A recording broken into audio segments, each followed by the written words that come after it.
Hi, I'm Haviland Maxwell, and I'm here with Amy K. Watson, and her business is Career Leadership Alignment. Amy, how are you doing I'm today? doing great. Good. Welcome. We're going to dig right in because I know people have a lot of questions about what you do. We're going to answer those today, right? Yep. Well, why do people come to you in the first place for your help? Yeah. So I usually hear from organizations when they're starting to feel lost or the leadership is feeling lost. What that can look like is they're losing revenue, they're losing donations, the members are losing momentum, they're losing commitment. Maybe there's high turnover in employees. Maybe there's just a lot of conflict. What I hear is a lot of blame. So Finger pointing. finger pointing, yeah, absolutely. So the members or the employees are pointing fingers at the leadership. The leadership is saying, yeah, but if we had better employees or better members, then everything would be okay.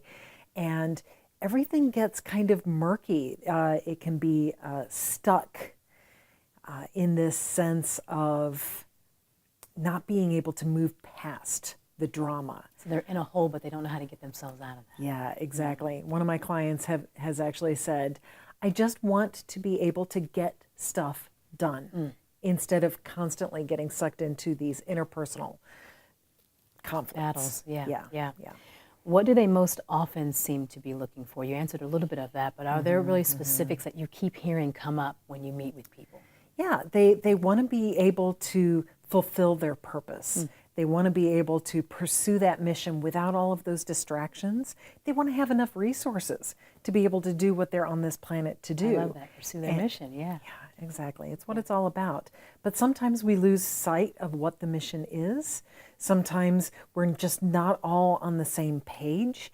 And an organization can be really strong in one place. Like a lot of the organizations I work with are really grounded in their values.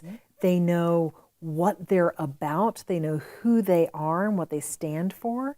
And that commitment to their values can sometimes then create blind spots around other things that also need to be happening. That are just as important, too. They're just as important, but we haven't been paying enough attention to them because our values are front and center. Okay. Yeah. Makes a lot of sense. Yeah. Well, what do you actually do for people? Because that's a big question. It's easy to say there's all this stuff going on, but how can you actually help a person get out of that? Right. How can you help? So, a lot of times when a leader or an organization contacts me, there's so much of that blaming going back and forth that it's really hard for them to know what's really going on.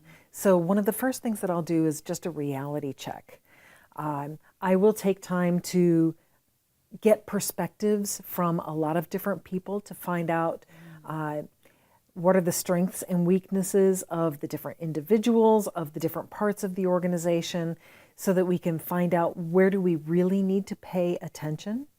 And then I'll work one-on-one with one or more of the leaders to help them strengthen those strengths and mitigate the weaknesses that invariably are a part of the picture, to help build everybody up. When you get to that point, a leader who is so embattled by all of this conflict can be feeling a lot of fear around, am I in the right role?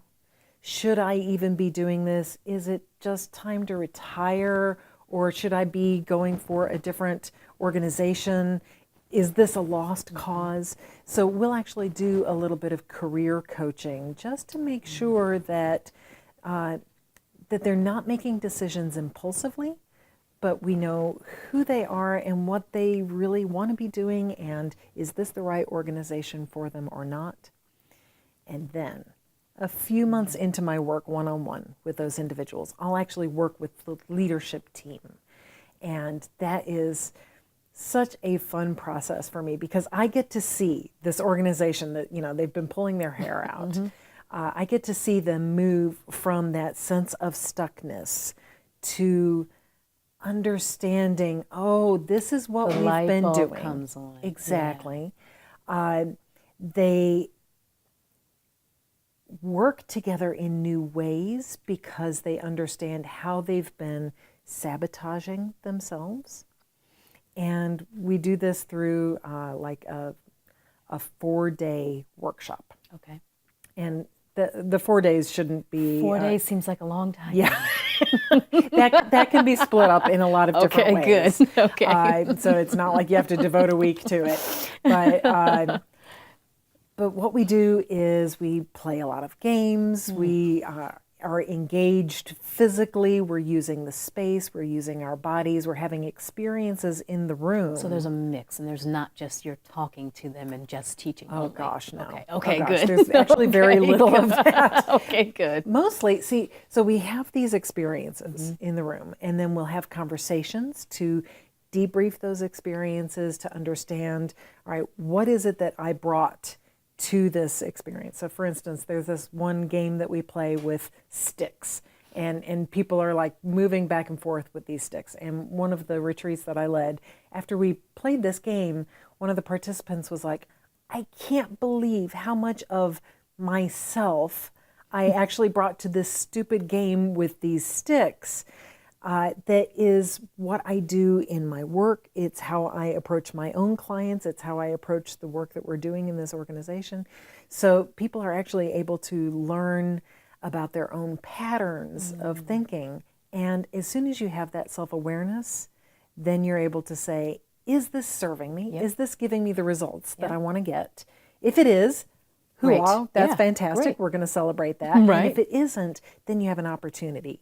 You can choose to do something different if you want to. You can change. Yeah. Yeah. So we have those physical exercises. We have lots of conversation. We debrief those exercises, but we also talk about what are the challenges that we're facing.